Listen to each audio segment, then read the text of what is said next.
Voy a actuar como panelista. Eh, Fundamentalmente, todos y todas conocen nuestra acción militante como defensores del ambiente y del buen vivir a lo largo de trabajo en Argentina y también en la red ecofeminista. Pero en esta ocasión yo quiero compartirles algunos datos, algunos títulos de una investigación que estamos haciendo a nivel global en el marco de un proyecto que se llama Fénix y donde están involucradas universidades no solo eh, de América Latina, de Uruguay, la Universidad de la República de, de Uruguay, las universidades de Brasil, de Argentina, sino también universidades de Austria, de Sudáfrica, de países nórdicos. Estamos trabajando sobre las movilidades urbanas y en el caso de mi investigación yo me he enfocado en las movilidades urbanas que están causadas por conflictos ambientales, climáticos y de pérdida de biodiversidad. Entonces, simplemente quiero, la investigación es muy gorda, ya lleva 3 años y puedo después dialogar con quienes les interese más datos puntuales, pero quisiera compartir con ustedes algunos datos, algunas cifras y reflexionar tal vez con algunas conclusiones. En primer lugar, bueno, todos saben el efecto del cambio climático y lo que esto ha producido, pero según datos del ACNUR, el 56% de los desplazamientos internos forzosos en 2023 fueron causados por desastres naturales. Título, desastres naturales, que nosotros sabemos que en realidad no es que vino un meteorito y chocó contra la Tierra, sino que son causados por el extractivismo en distintas formas, causados por el extractivismo en distintas formas que luego generan desastres que tienen estas consecuencias. Pero sobre todo lo que yo quiero subrayar es, en primer lugar, que eh, los desplazamientos forzados por crisis climáticas y otras causas ambientales hoy hacen que haya en el planeta 258 millones de migrantes. La mayoría de ellos están atravesados por fenómenos que tienen que ver con el extractivismo en algunas de sus formas. En el 2023 se registraron 26 millones de desplazamientos internos debido a desastres climáticos y es la tercera cifra más alta en la última década. Obviamente, Naciones Unidas ha impulsado el Pacto Mundial sobre la Migración Segura, Orientada y Regular, pero están, en general, Naciones Unidas orienta la mirada de las migraciones cuando son migraciones transfronterizas y los problemas que se generan con los temas de los documentos, las políticas hoy, digamos, xenófobas y racistas contra las migraciones, etcétera. Pero hay poca profundidad en la mirada. Recién OIM empieza a poner un poco más el foco en el tema de las migraciones internas y prácticamente OIM se encargaba de migraciones transfronterizas y ahora está empezando a tomar también la situación de las migraciones internas. Entonces, nosotros lo que estamos planteando es, a nivel jurídico internacional, una recategorización de qué se entiende por migrantes, qué se entiende, o sea, ustedes saben que hay una diferencia entre migrantes y refugiados. En general, la palabra refugiados y el asilo, el derecho al asilo, estaba asociado a causas políticas, a racismo, a situaciones de genocidio que las personas no podían vivir en un país y pedían asilo en otro país, pero nosotros y nosotras queremos volver a rediscutir esas categorías tradicionales, hay que volver a pensar sobre todo en esta categoría de desplazamientos forzados por causas climáticas y ambientales, y creemos que muchos de los tratados internacionales y de los derechos humanos consagrados a favor de los migrantes transnacionales deben ser internamente aplicados también para los migrantes forzados a nivel nacional. Contarles básicamente, por supuesto, cómo esta investigación está atravesada por nuestra mirada interseccional y los datos de género.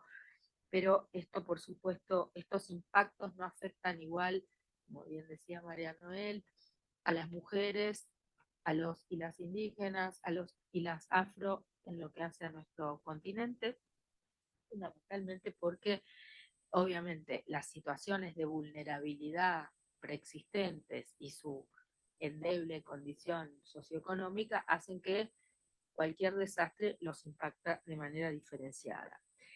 Eh, Básicamente, en relación a las mujeres, quiero decir que en el informe 2023 del IPCC se incluye por primera vez los datos desagregados por sexo, es un logro de nuestra insistencia, sobre las intersecciones de género y cambio climático, y dice que el cambio climático puede empujar a la pobreza a 158.3 millones más de mujeres y niñas, 16 millones más que el número total de hombres, adultos y niños. En todo el mundo las mujeres dependen más de los bienes naturales, pero tienen menos acceso a ellos, y cuando ocurren desastres las mujeres tienen menos probabilidades de sobrevivir y suelen ser las más perjudicadas debido a las prolongadas desigualdades de género que han creado disparidades en la información, la circulación, la toma de decisiones y el acceso a recursos y la formación. Las mujeres y las niñas tienen mayores dificultades para recibir socorro y asistencia, lo que amenaza aún más sus medios de vida, bienestar y recuperación. Los programas humanitarios tienden a ser heteronormativos y pueden reforzar la estructura patriarcal de la sociedad si no tienen en cuenta la diversidad sexual y de género. Además, tanto en las investigaciones y en los relevamientos de OIM, encontramos situaciones graves de violencia de género contra las mujeres en campamentos o en situaciones eh, de haber sido desplazadas por desastres naturales o desastres ambientales. Hay una alto grado de violencia de género en esos contextos por las condiciones de vulnerabilidad en que esas mujeres se encuentran. En América Latina, la región más desigual del planeta, la emergencia climática tiene un impacto devastador. En el quinto informe de evaluación del IPCC se indica que los limitados recursos hídricos a raíz del retroceso de los glaciares en los Andes y la alteración de los ciclos de precipitaciones regionales podrían afectar en gran medida a la población. Asimismo, un aumento del nivel del mar y el incremento de la temperatura del agua en superficie tendrán un impacto en las comunidades costeras, el suministro de agua y las economías a lo largo de toda la región.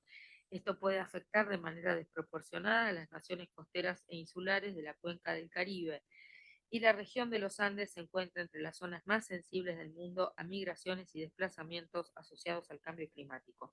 La selva del Amazonas, uno de los depósitos más extensos de biodiversidad del mundo, se ve amenazada en su existencia y ahí también hay una serie de migraciones. ¿Qué es lo que vemos? Hay datos parciales, no todos los países registran igual este tipo de situaciones y sobre todo lo que vemos en las encuestas que hicimos en Argentina, en el relevamiento, en la investigación que hicimos en territorios, en, en 10 provincias argentinas, estuvimos haciendo encuestas a personas que sufrieron desplazamientos por incendios, inundaciones, desmonte, deforestación, contaminación del agua por extractivismo minero, por explotación minera con cianuro. Bueno, en principio, en general todas las personas dicen que nadie, no recibieron ayuda de nadie. O sea, no hay protocolos de atención y prevención de desastres, más allá de que nosotras queremos cambiar el modelo extractivista, queremos otra forma de armonía con la naturaleza. Cuando existen desastres, en la mayoría de los casos no hay protocolos de actuación y hay como un desconocimiento de los derechos de las personas que están pasando por esta situación. No quiero ni profundizar en lo que hoy ocurre con gobiernos como el nuestro, con Milei a la cabeza, que ha desaparecido el Ministerio de Ambiente, ha desfinanciado los proyectos, o ha desfinanciado, digamos, el plan de fuego, ha desfinanciado el plan de bosques, digamos, no quiero ni hablar de eso, pero digo, en general lo que se percibe es que las personas se terminan autoorganizando a sí mismas y terminan siendo ayudadas o por sus familias o a lo sumo los que más colaboran son las comunidades locales. O sea, es el municipio el que en todo caso brinda algún apoyo, pero apoyo en la emergencia, los colchones, los trasladan a la escuela, les ponen algún techo provisorio. Pero hay pocas provincias que hayan dado subsidios para volver a construir las casas o para volver a sus trabajos habituales. En general, las personas, si no tienen un seguro o si no tienen alguna otra familia que los apoye, están en condiciones de absoluta soledad. Entonces, eh, no quiero dar tanto más datos como cuanto decir que hicimos un análisis muy pormenorizado de las migraciones que ha habido en Argentina por distintas situaciones. Les comparto por lo menos algunos títulos. Hay situaciones de desplazamiento por inundaciones y alteraciones de ríos y cauces de agua.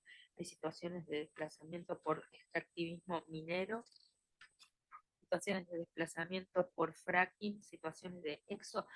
Esto es muy interesante porque no sé solo en Argentina. Hay un éxodo rural por agronegocio. Es decir, acá no es un desastre esporádico. También es importante registrar esto, que no se trata simplemente de cuando ocurre la inundación o cuando ocurre el incendio. El éxodo rural por agronegocio es lento, pero sistemático y increyente, ¿no? Entonces, en ese aspecto me parece muy interesante esta, este señalamiento, porque fíjense, esto es lo paradigmático. Argentina hoy es un país con el 90% de su población urbana. Esto es muy llamativo y muy alarmante, porque las poblaciones que vivían en los cerros, en los valles, en los bosques, hay una primera migración a la urbe más cercana y después una segunda migración a la urbe más grande provincial y luego a nuestra megalópolis porteña. Pero eso es por el uso de agrotóxicos, por el avance de la agroindustria en contra de digamos, los cultivos artesanales, etc. Entonces, ahí, más allá de que hay que cambiar el modelo, hay que atender a esas personas que se ven forzadas porque no puede haber más pesca artesanal, porque no puede haber más cultivos como antes existían, a migrar. Bueno, incendios forestales, desmontes y talas son las otras causas. En síntesis, yo quiero simplemente ponerles en estas breves intervenciones, decirles que estamos intentando profundizar esta investigación en muchos de los casos. Es muy difícil relevar datos porque los gobiernos no tienen los datos actualizados. Hay más información en un mapa global de desplazamientos y de riesgos que la información que hay a niveles locales. Y por último, nosotros creemos que hay que repensar las categorías de migrantes y de refugiados, hay que promover que todos los países firmen el pacto por la migración segura y ordenada, pero fundamentalmente hay que lograr que las instituciones del derecho interno y del derecho internacional equiparen los derechos de los migrantes internos con los derechos que se han consagrado internacionalmente para los migrantes transfronterizos, porque hay ahí un agujero negro que no tiene ningún tipo de regulación y que entendemos que tiene suma gravedad por la cantidad de los migrantes hoy internos desplazados. La gente no se quiere ir de su país, la gente no se quiere ir de su provincia, la gente en realidad se va por razones forzadas. Entonces, esto tiene que ser atendido y fundamentalmente darles una respuesta efectiva, eficaz. Y además, no nos tenemos que resignar a que esto tenga que ocurrir. lo que hay que cambiar es el sistema, hay que cambiar el modelo. El planeta no puede seguir con este modelo extractivista, patriarcal, de explotación de la naturaleza de manera irracional. Pero bueno, eso será objeto de otros temas. Así que bueno, yo les agradezco mucho y vamos a nuestros últimos dos panelistas.